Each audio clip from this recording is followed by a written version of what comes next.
Since its launch in 2012, Clash of Clans popularity had its highs and lows, but developers tried to have a player base always involved with new updates that brought in events with special troops, equipment, new town halls and even new heroes. But where the sun is, there are shadows. Not all the updates were healthy for the game and the community. One thing is sure, the game has changed a lot during these years, and maybe even made a major comeback lately. So, no matter if you are an old player who wants to come back or a new one who wants to begin his journey, the big question remains the same: is Clash of Clans still worth playing in 2025? To get an answer to that question, let's take a closer look at all the major updates and changes the game went through, because a game is worth playing only if it has a future. But to understand that, we need to start from its history. Clash of Clans was launched in August 2012, but wasn't even close to the game you have today. For example, the maximum town hall was level 8 and the spells didn't even exist at all in the game. Plus, training troops cost elixir, and if your village was attacked, you'd lose all the troops in the camps. Not exactly the same game you have today, but these are just some of the biggest differences that I remember. So if you're an OG player, then write in the comments the differences you remember. I am really curious about. Even the Dark Elixir was only added in 2013, 1 year after the launch, and with it came also our loved Barbarian King and Archer Queen, adding to the game even more depth and strategic choices. But one thing was still missing: hero abilities. They were added in 2014 with another big update, Clan Wars. Only now, 2 years after its launch, Clash of Clans started to take the shape of a game we know today. Its popularity was rising so fast that I remember back then in schools, every boy had it on their phone. The next year, in 2015, came the third hero, the Grand Warden. That changed one more time the strategies inside the game. In the same year, we had also the most imponent defense in the game, the Eagle Artillery, with its mastodonic range of fire. We can definitely say that everybody was hyped up about the new updates. After that, the 2016 was a pretty boring year. We had to wait 2017 for some bigger updates like magic items, which sadly added more pay-to-win mechanics to the game. But at least, in the same time, they added the clan games, which made the magic items available for free-to-play players. That made the update pretty much enjoyable, but wasn't still the biggest thing of this year, because we also had the builder base, the biggest change to the game with completely different mechanics from the original base. I was able to attack your base while you were attacking mine, a head-to-head battle. The concept was really interesting and even more players started to play the game, but it was fated to fail. As I told you, the concept was great, but execution not that much. After that, Clash of Clans popularity was starting to fall. Don't get me wrong, the game was still updated with new stuff always, but something was missing. Starting with 2018, the players were leaving the game slowly but consistently. To understand why this was happening and if the game found a way out of a black hole, we need to continue with our story, because the truth lays always in the history. In 2018, we had the Clan War League, a big update that made clans participate in a 7-day war, once a month against multiple clans. In 2019, the Royal Champion was added to the game, the awaited fourth hero. In 2020, the biggest update was Super Troops, which allowed players to take their strategies to the next level. Even the simplest troops like Sneaky Goblins and Super Archers offered creative new ways to attack bases, adding variety to the game that wouldn't be possible otherwise. In 2021, we had the cutest update ever, Pets. For sure they were a cool addition, but nothing extremely interesting. The real hype came with the 2022 updates, when Supercell announced the Clan Capital, where all the players in the clan could participate using completely different troops from the main village and also upgrading collectively the defenses. But the biggest difference was that here your town hall level wasn't important. All players had the same troops with the same levels, all depending on the clan capital progress. The promises were really big, but one more time the final result ended up being pretty boring. Even today, the players do the raids in the clan capital only to get the capital medals. One more time the game failed to get back to the top. And one more time the promises were big, while the realization was way less. But when everything seemed to be lost, came the 2023 and with it some fresh air. The first big change was Builder Base 2.0. Supercell completely changed the attacking and economic system and added the second stage, by dividing the builder base into smallest bases. Now, to win a battle, we had to do 2 consecutive raids.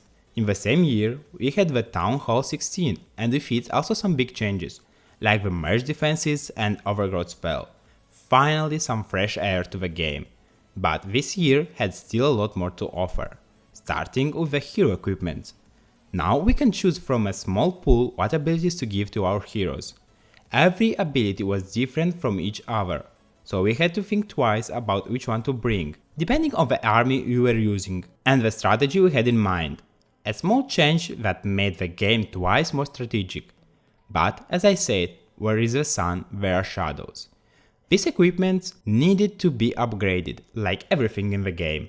And not with normal resources, but a totally new currency, the ores. Right, they introduced 3 new currencies, all needed to upgrade the new hero abilities. The big problem was that the ores are a scarce resource, which means that there are not a lot of ways to obtain them. So if you wanted to be competitive and strategic with them, you had only one chance left, to spend some real money. On the other hand, something bigger was about to come. Halloween and the Mashup Madness event was at the doors. The promises made in the trailer were fascinating, and for the first time after years, the delivery was even better than expected. We had an event that for a brief moment completely changed the game. For the duration of the event, we had 4 new troops with unbelievable abilities and concept behind. Do not forget about the new Sour Elixir, used to progress through the new event pass in order to obtain magic items, boosts, and mashup medals, used to buy more items or skins from the trader. Someone said that the troops created for the event were too strong, and they were, without any doubt. But that's the reason why everyone loved the event. Plus, we knew that these troops wouldn't last forever, so no one really cared in the end, and just did their best to have fun. The mashup event was so popular at the time that the developers immediately understood that this is what players wanted. We can definitely tell that Clash of Clans was reborn, and not only because of the event, but because of the effort put in the game from this moment on.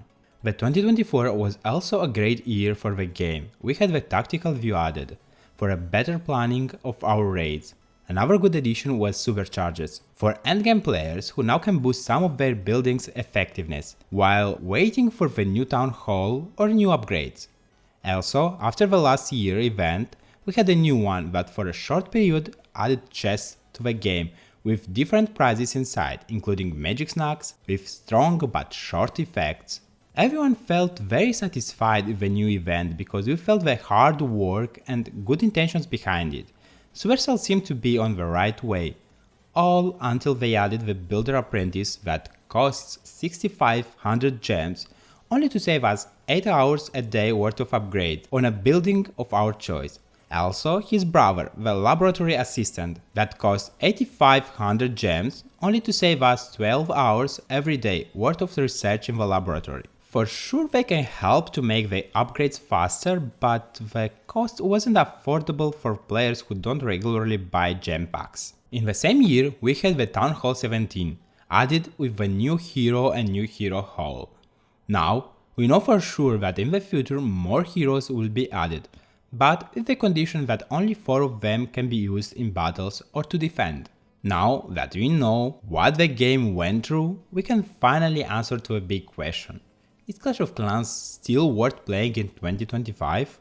If you are a new player or someone who doesn't log in frequently, you need to know that even though progression is faster for early and mid-level players, in the higher town halls the grind is real. Upgrades can take days or even weeks to complete with high costs in resources. And how you already know, at the moment we have 17 town halls in the game, with more to be added. For sure you can have a lot of fun, but don't hope to get to the end game in a few months. Be ready to put in years and money, because even though the game is free to play, You will need at least to buy the season pass to have an easier life. Plus, you will need also to spend some money to buy the missed event equipment, if you want to be competitive. But if you are not interested in the competitive scene, then download the game immediately, because unlike 13 years ago when Clash of Clans just launched, the life is way easier. The progression players did in a year back then, you can do in a few months now. Plus, constant upgrades and events like Hammer Jam will make your progression faster and more enjoyable. You need to understand that the fun part in Clash of Clans is not the end game, but the journey to it. Trying to personalize your base, finding strategies and cooperating with your clan to get every day better. And never forget that clans are the heart of a game. Here you can make new friends and find a family. I started Clash of Clans back in 2013 and stopped playing the game dozens of times, but I always came back and had fun like the first time I downloaded it. Clash of Clans is an eternal game like Minecraft. No matter for how long you stopped playing, your village will be there, always waiting for you, in the same place you left it. Also, since the Clash of Clans team is getting bigger every year, the updates now are consistent and diversified, which means that you will always be entertained with new stuff to do, whether it is an event, a new hero, or new troops to play with. You will never feel bored. I hope you found all the answers you were searching for, and if so, then don't forget to leave a like and subscribe to the channel. Also, let me know in the comments how many years ago you downloaded Clash of Clans for the first time. Thanks for watching, and as always, see you soon, Chief.